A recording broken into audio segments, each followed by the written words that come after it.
ರಾಹುಲ್ ಗಾಂಧಿಯವರು ಒಂದು ದೊಡ್ಡ ಇತಿಹಾಸ ಸೃಷ್ಟಿ ಮಾಡಿದ್ದಾರೆ. ಯಾಕಂದರೆ ಕನ್ಯಾಕುಮಾರಿಯಿಂದ ಕಾಶ್ಮೀರದವರೆಗೂ ಕೂಡ ಅತ್ಯಂತ ಜನ ಭಾಳ ಭಯ ಇತ್ತು.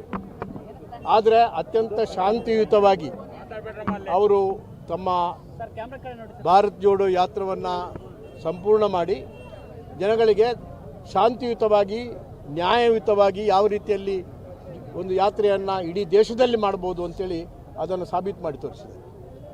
ಈಗ ಪುನಃ ಅವರು ಈ ಯಾತ್ರೆಯನ್ನು ಮಣಿಪುರದಿಂದ ಪ್ರಾರಂಭ ಮಾಡಿದ್ದಾರೆ, ಮುಂಬೈವರೆಗೆ ಹೋಗ್ತಾರೆ. ನಿಮ್ಗೆ ಗೊತ್ತಿದೆ, ಮಣಿಪುರದಲ್ಲಿ ಅತ್ಯಂತ ವಿಶೇಷ ರೀತಿಯ ಗೊಂದಲ ನಡೀತಾ ಇದೆ. ಒಂದು ಜನಾಂಗದ ಹತ್ಯೆ ಇವತ್ತು ಅಲ್ಲಿ ನಡೀತಾ ಇದೆ. ಶಾಂತಿ ಇಲ್ಲ, ಸಮಾಧಾನ ಇಲ್ಲ. ಅಲ್ಲಿ ಅಂಥ ಒಂದು ಜಾಗದಿಂದ ಇವತ್ತು ಶಾಂತಿ ಸ್ಥಾಪನೆ ಮಾಡಬೇಕು ಎಂಬ ಉದ್ದೇಶ, ಅಶಾಂತಿ ಮಾಡಬೇಕು ಎಂಬ ಉದ್ದೇಶ ಅಲ್ಲ.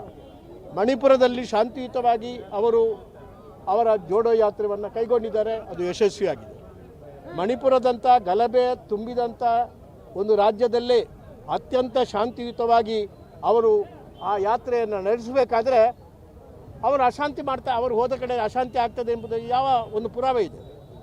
ಈಗ ಅಸ್ಸಾಮಿಗೆ ಬಂದಿದ್ದಾರೆ.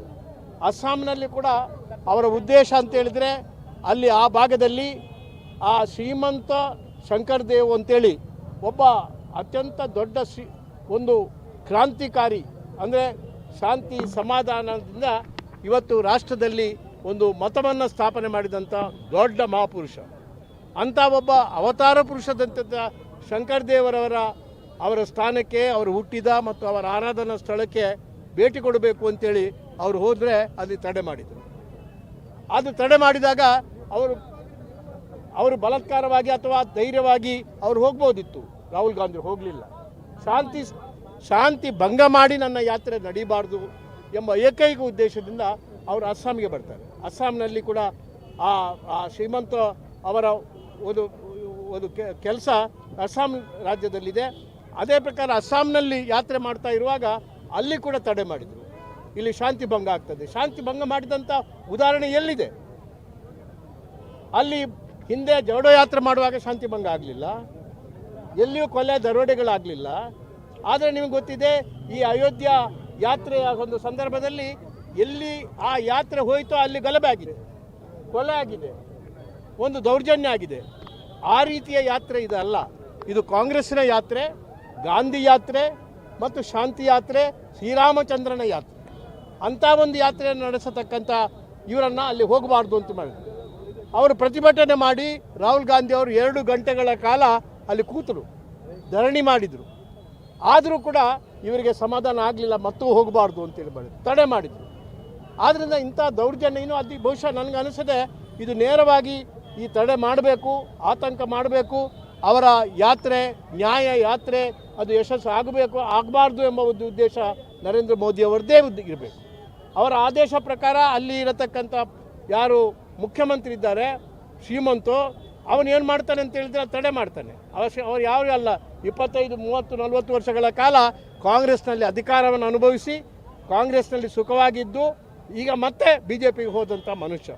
ಅಂಥವನು ಇವತ್ತು ನಮ್ಮ ರಾಹುಲ್ ಗಾಂಧಿ ಅವರನ್ನು ತಡೆದು ಇವತ್ತು ರಾಹುಲ್ ಗಾಂಧಿ ಅವರ ದಿನನಿತ್ಯ ಭೇಟಿಯಾಗಬೇಕು ಅಂತೇಳಿ ಹಾತೊರೆಯುತ್ತಿದ್ದವ ಇವತ್ತು ಅವರನ್ನೇ ವಿಶೇಷವಾಗಿ ಬಲಾತ್ಕಾರ ಮಾಡಿ ಮುಂದೆ ಯಾತ್ರೆ ಮಾಡಬಾರ್ದು ಅಂತೇಳಿ ಹೊರಟಿದ್ದಾರೆ. ಆದರೆ ಇದು ಯಶಸ್ವಿ ಆಗುವುದಿಲ್ಲ. ರಾಹುಲ್ ಗಾಂಧಿಯವರು ಅವರಲ್ಲಿ ಆ ಛಲ ಇದೆ, ಶಾಂತಿ ಸಮಾಧಾನ ಇದೆ, ಸಹಿಷ್ಣುತೆ ಇದೆ. ಆದರೆ ಅದು ಯಾವ ನರೇಂದ್ರ ಮೋದಿಯವರ ಅಸಹಿಷ್ಣುತೆ ಏನು ಅವರು ಗುಜರಾತ್ನಲ್ಲಿ ತೋರಿಸಿಕೊಟ್ರು ಮುಖ್ಯಮಂತ್ರಿ ಇರುವಾಗ, ಅದೇ ರೀತಿಯಲ್ಲಿ ರಾಷ್ಟ್ರದ ಆಡಳಿತ ಮಾಗಿ ಪ್ರಧಾನಿ ಆದ ಮೇಲೆ ಕೂಡ ಏನು ಅಲ್ಲಲ್ಲಿ ತೋರಿಸಿಕೊಡ್ತಾ ಇದ್ದಾರೆ. ಅದಕ್ಕೆ ಯಾರೂ ಕೂಡ ಬಗ್ಗುವವರಿಲ್ಲ. ಅದು ಇವತ್ತು ಶಾಂತಿ ಸಮಾಧಾನ, ಮಹಾತ್ಮ ಗಾಂಧಿಯವರ ಸತ್ಯಾಗ್ರಹದ ಏನು ಒಂದು ಸಿದ್ಧಾಂತ ಇದೆ, ಸೂತ್ರ ಇದೆ, ಅದನ್ನೇ ನಂಬಿಕೊಂಡು ಬಂದಂಥ ರಾಹುಲ್ ಗಾಂಧಿಯವರು, ಕಾಂಗ್ರೆಸ್ ಪಕ್ಷ, ನಾವು ಶಾಂತಿಯುತವಾಗಿ ಇಂಥ ದೌರ್ಜನ್ಯಗಳನ್ನು ಎದುರಿಸ್ತೇವೆ. ಅದೇ ರೀತಿಯಲ್ಲಿ ಶಾಂತಿಯುತವಾಗಿ ಇಡೀ ದೇಶದಲ್ಲಿ ಇವತ್ತಿನ ದಿವಸ ಕನ್ಯಾಕುಮಾರಿಯಿಂದ ಕಾಶ್ಮೀರದವರೆಗೆ ಒಂದು ಶಾಂತಿಯುತವಾದಂಥ ಪ್ರತಿಭಟನೆ ನಾವು ಮಾಡಿದ್ದೇವೆ, ಇಲ್ಲಿ ಕೂಡ ಮಾಡ್ತಾ ಇದ್ದೇವೆ. ಇದು ಇಂಥ ದೌರ್ಜನ್ಯ ಪ್ರಜಾಪ್ರಭುತ್ವದ ಪದ್ಧತಿ ಪ್ರಕಾರ ಆಗಲಿಕ್ಕೆ ಸಾಧ್ಯನೇ ಇಲ್ಲ. ಈ BJPಯ ಸರ್ಕಾರಕ್ಕೆ ಶಾಂತಿ ಇರಬೇಕು, ಸಮಾಧಾನ ಇರಬೇಕು. ಅಶಾಂತಿ ಮತ್ತು ಗಲಭೆಯನ್ನು ಉಂಟು ಮಾಡತಕ್ಕಂಥ ಅವರ ಪ್ರವೃತ್ತಿಯನ್ನು ನಾವು ಇವತ್ತು ಖಂಡಿತವಾಗಿ ಕೂಡ ಖಂಡಿಸ್ತೇವೆ.